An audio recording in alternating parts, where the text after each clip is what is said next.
Lors officieux de la guerre, le 13 avril 1975, la violence venait d'éclater entre les chrétiens et palestiniens. Barricades, fusillades, voitures renversées, tirs de roquettes, haine et destruction. Ce jour-là avait vu naître le spectacle tristement familier des années à venir. À l'est et les chrétiens, à l'ouest où habitent Karim et sa famille et les musulmans. Quelques jours avant la reprise des bombardements, les parents de Karim se sont envolés pour Montréal, en Amérique du Nord, en compagnie de leurs plus jeunes enfants. Avec plus de bombes éclatantes non loin de l'endroit où ils se trouvaient, Karim et Béchir, l'ami de Karim, ont visité Nada.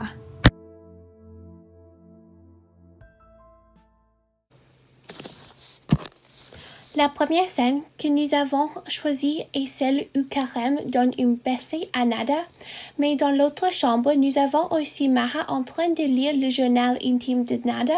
Sur la droite, Maha est occupée dans un coin lisant le journal intime de Nada. Son langage corporel démontre qu'elle est en train de faire quelque chose qu'elle ne devrait pas faire. De plus, Maha tient une lampe de poche dans sa main pour lire. L'obscurité symbolise les secrets et malaises entre la relation de Maha et Nada. Sur la gauche, Karim apparaît maladroit en abaissant Nada qui démontre son manque d'expérience avec les filles. En outre, Béchir a sa bouche ouverte qui symbolise qu'il est aussi choqué de ce qui vient de passer. Finalement, Nada manque de cette scène parce que pour elle le baiser n'est pas significant. Tourne le coin et s'arrête aussitôt qu'il le voit, figé d'horreur. L'immeuble qui se dresse devant lui n'est plus qu'une carcasse éventrée des foyers dévastés. Il court vers l'immeuble et il rencontre Mara, la seule de Nada.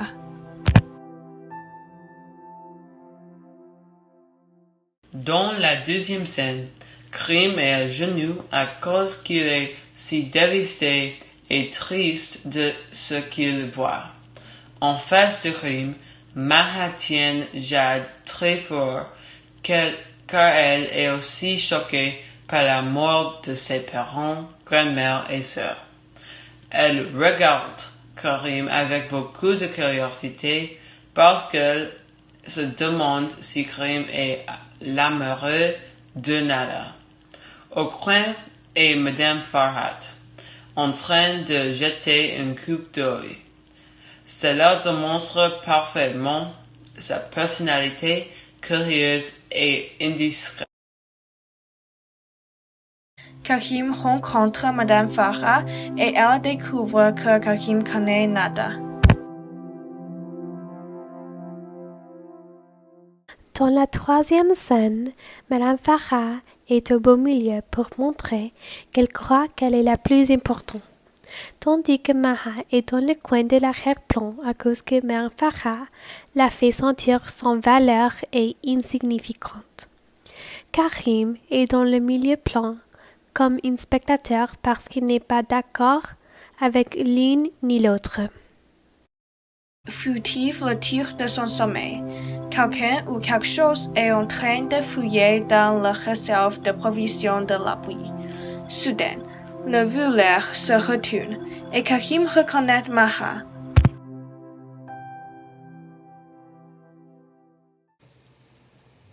Dans cette scène, on trouve Karim avec sa main à tienne pour Maha parce qu'il ne veut pas qu'elle s'enfuie et se sent responsable pour la vie d'elle.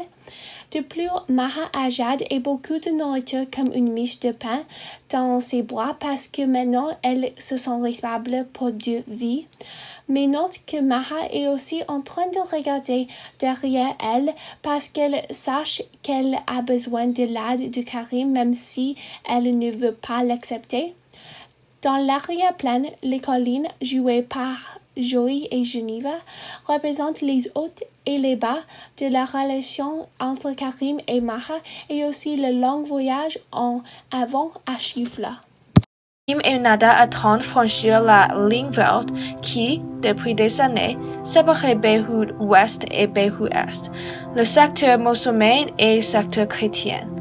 Mais le milicien ne les laisse pas passer si facilement. Dans cette scène, il y a une séparation distincte entre Antoine Milad et les miliciens, Ejad, Maha et Krim, qui symbolisent la ligne verte et la section musulmane du secteur chrétien. De plus, les expressions de Krim et Maha montrent qu'ils ont vu un visage familier, Antoine Milad, qui leur a donné de l'espoir. Ils sont maintenant un pas plus proches vers Schleifer. Maha arrive chez Antoine Milad. Karim s'amuse. Il apprend à propos de son père, le travail d'un droit dans le journal, ses voyages et beaucoup plus. Mais Maha est concernée qu'à ce rythme-là, ils n'arriveront jamais à Khalifa. Pourtant qu'elle est absorbée dans une carte postale épinglée au mur avec deux dames, entourée d'un lion, d'un licorne et de plusieurs petits animaux. C'est une des tapisseries de la dame à la licorne.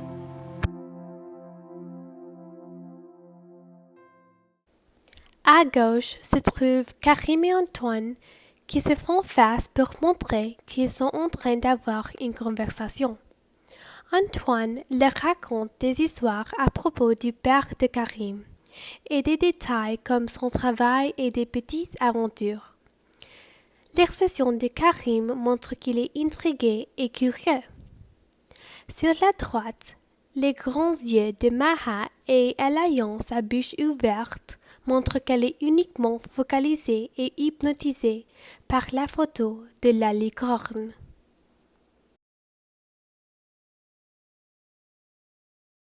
Le lendemain, Antoine les a conduits en voiture jusqu'au Nahr el-Kalb. Quand ils sont arrivés, ils ont marché jusqu'à une pente et ils ont dit au revoir à Antoine avant de commencer leur longue route vers Khalifa. Karim et Maha poursuivent leur voyage et décident de faire une pause à la grotte de Jeta.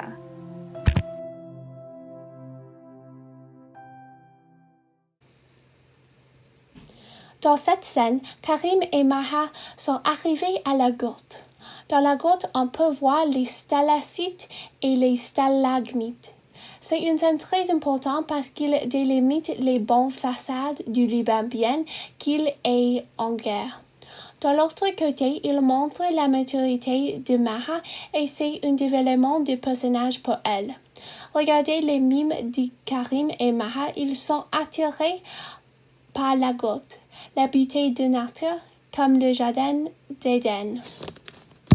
Après le conflit de le jour ouvrant, Karim réveille pour voir que le bébé est près de lui dans le temps, mais il n'y a aucune trace de Maha.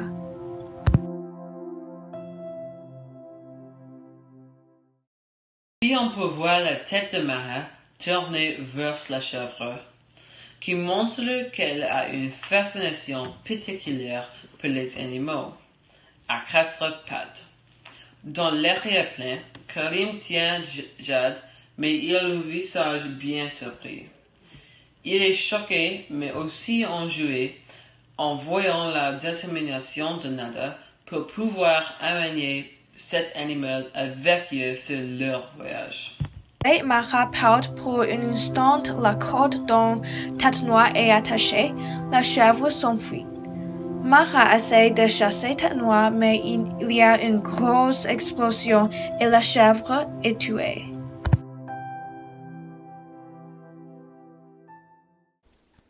Dans cet épisode, Maha veut marcher à la place de l'explosion, mais Karim essaie de l'empêcher d'y marcher. Ça montre les différences des pensées des deux personnages en ce qui concerne Tête Noire. Karim le voit comme une bête, mais Maha le voit comme une beau compagne. L'obscurité qui entoure Nada et la chèvre présage la mort de la chèvre, et aussi celui de Nada. Après la mort de Tête Noire dans l'explosion, Maha pleure du pain de cette mort et la mort de sa famille. Elle se sent coupable de comment elle a mis fin à la relation avec sa sœur.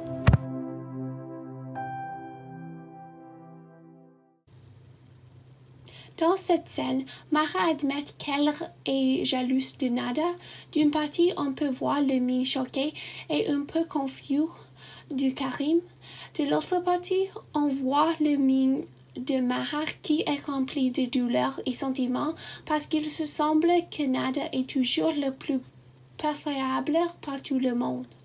Mais il y a aussi de la tristesse dans le visage de Mara qui montre qu'elle a encore du mal à vivre avec une conscience coupable. Karim et Mara continuent à suivre le sentier à Yamune jusqu'à Clifa. Karim a décidé d'aller pour une promenade, mais avant de partir, il a promis de ne leur abandonner pas.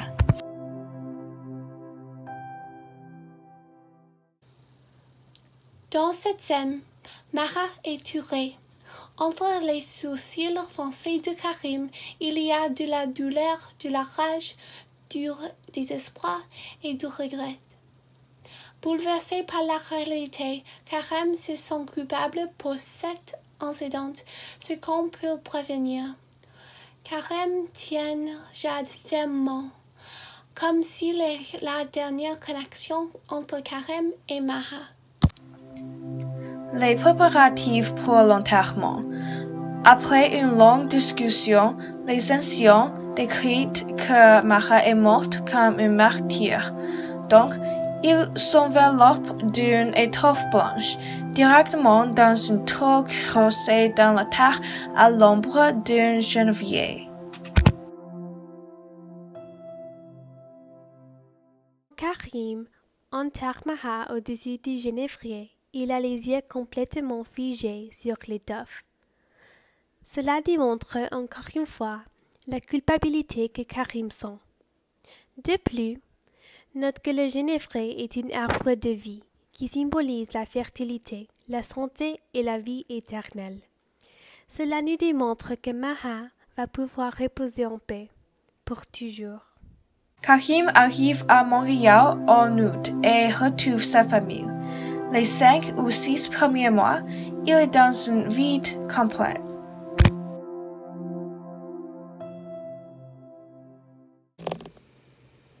Dans cette scène, Karim est seulement avec Jade dans une chambre sombre.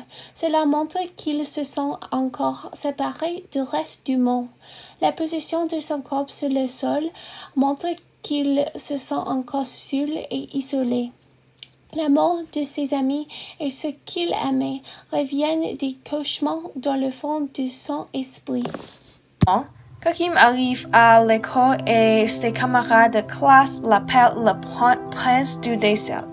Sauvage et farouche.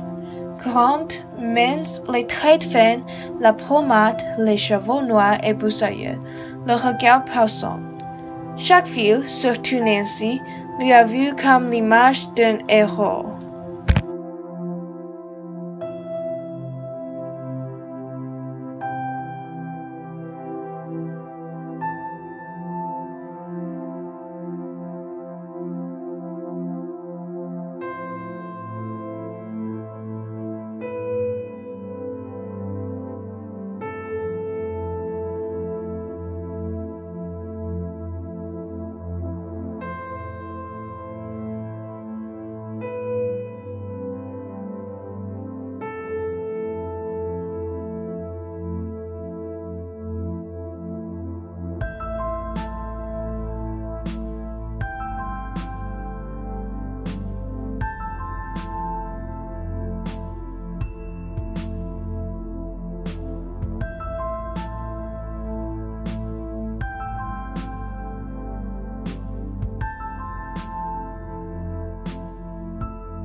C'est la première scène du livre et la 15e du tableau.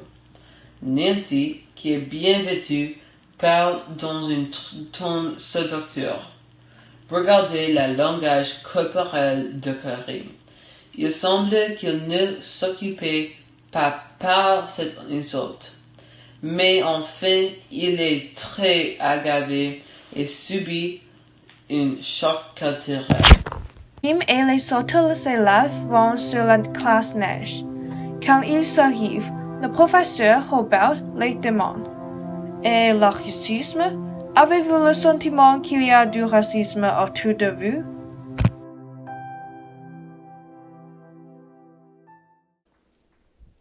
Dans cette scène, l'audience est immédiatement attirée par Pascal.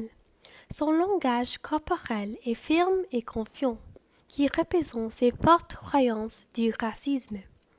Au contraire, la position de Sandrine dans l'arrière-plan montre qu'elle est moins consciente et bien informée de leur sujet de discussion. Le racisme. Au milieu de ces deux personnages se trouvent Karim et Milan, qui font directement face au public. Cela montre qu'ils sont en train d'écouter attentivement, mais n'ont pas encore décidé leur propre opinion. Ou peut-être ne savent pas comment l'exprimer. Au milieu de la nuit, après que tout le monde a été envoyé à leur chambre, Karim trouve David Sagan en train de violer Milan dans la salle de bain.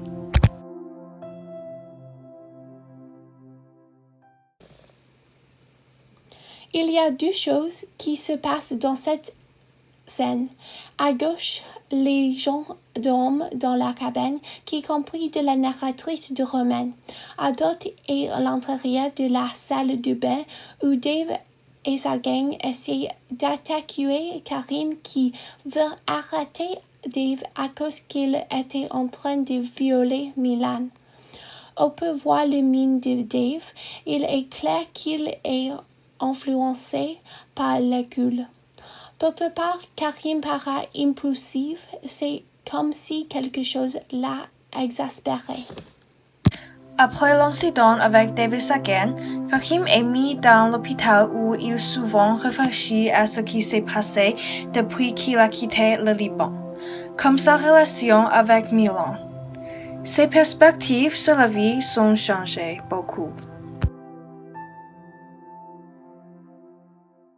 Dans cette scène, Karim est élongé dans le lit de l'hôpital après son combat avec Dave et son gang. Malgré ses contusions et ses blessures, la tête de Karim pointe vers son journal. Tout au long du roman, Karim trouve de réconfort dans l'écriture et ses sentiments et de ses émotions.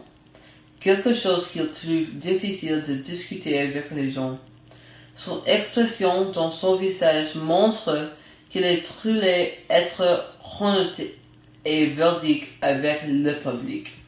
Karim retourne à l'école au mer.